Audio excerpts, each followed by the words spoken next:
All right, welcome back. Time now for The Other Side. Let's bring in our friend, Dr. Jason Nichols, Democratic strategist and senior legal advisor at the University of Maryland. Good to see you, Jason.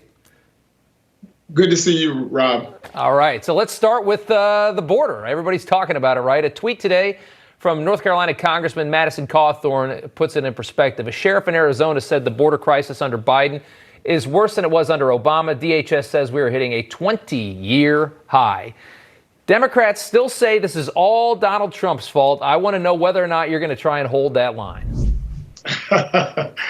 Well, first of all, I'm not going to pay attention to what Madison Cawthorn says, but what I will say is that I think that it must be understood that all of our administrations have failed on the issue of immigration going back a couple of decades, which is why we're in the predicament we're in right now. Of course, the Trump administration had the sickening practice of family separation. And while they didn't allow migrants to pass into the United States, the camps on the Mexican side of the border often lacked potable water, left migrants vulnerable to extortion, kidnapping, and rape by cartels. The Biden administration has vowed to be more humane.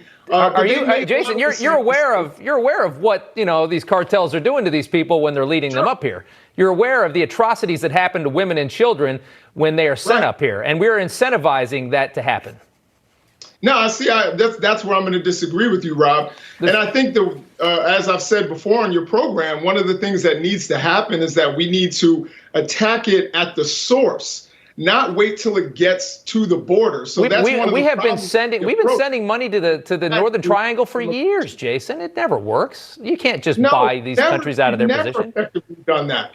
You don't stop a leak by putting a bucket down. That doesn't stop the leak. So how much of my money do I need to send to other countries to keep their people from coming here?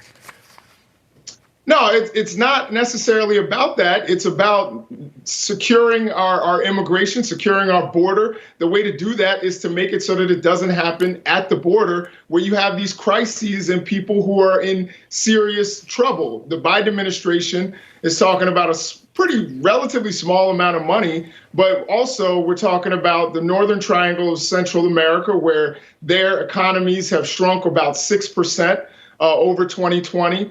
If we don't do something, we're going to continue to have this crisis, and it's going to cost us more money, cost us more man hours. Or we could just do more money as a taxpayer. Or we just secure the border. And we stop giving a break to countries that just happen to be close to us. There's a ton of poverty in Africa, in India, and all over the world. Sure. They don't get the luxury of a border that connects to the United States. So if we care so much about the Northern Triangle, Jason, why aren't we sending huge shipping boats out to huge container ships out to all these other countries and saying, hey, anybody not like it here? You want to come to America? I mean, what's the difference? No, but that's not how it works. You know that, Rob. Of course, what's the difference? We know that people are going to find their way to our border. And the thing that we have to do is make sure that we secure the border. And the way to do that is not by building a fence that people have been getting over and under for long periods of time and that make people vulnerable to what you were talking about in terms of rape, extortion, and sex crimes and kidnapping. The best way to go about this is to deal with the issues that are going on in Central America and the Northern Triangle. And if you do that, then you won't have the issues at the border that we have. Okay. A lot of people who are coming to our border right now are actually doing it by legal means in terms of coming through ports of entry. They're not going around in these remote areas where you want to put up border fence. They're coming to places where CBP is. I know. We're never going to agree on this. I don't know why we argue about it, but that's part of the fun of television, right, Jason? Lastly, we only have time for one more, but this was the funniest story I read all week. Columbia University here in New York City holding 7 separate graduation ceremonies for students according to their race and how they identify. They're going to have one for Native American, Asians, Latinx, Black, Latino, low income, and LGBTQ students. Everybody gets their own thing. I want to know, what do you think of the return of segregation to the United States?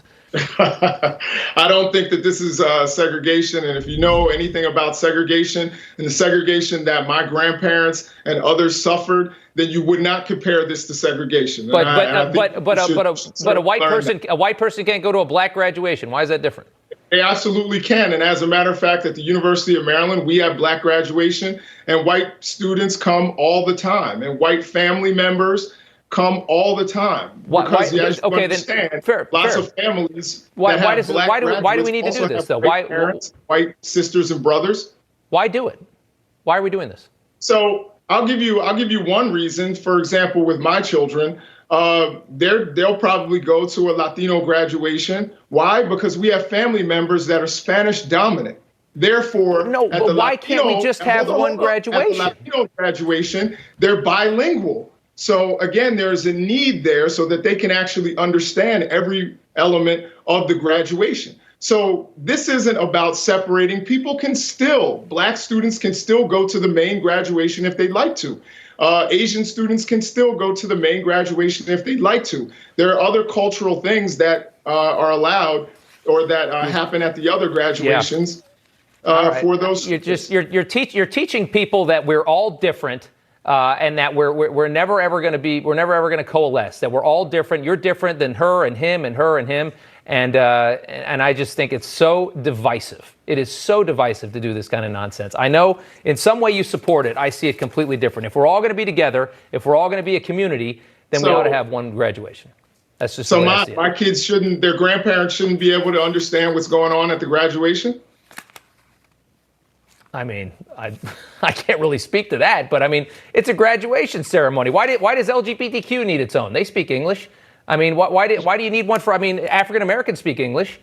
It's not a language thing. They have other.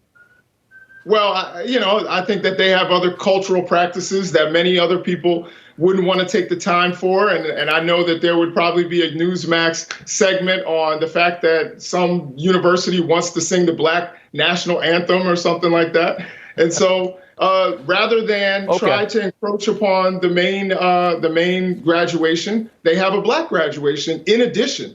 And everybody can attend any graduation they would like to. You will not be turned away if you want to come to Black graduation because you're white. That's absurd.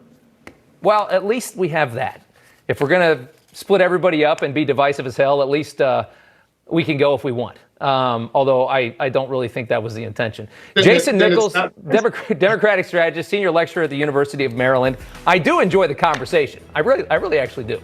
It's always fun to hear from the other side. Good to see you, my friend. Good to see you. All right.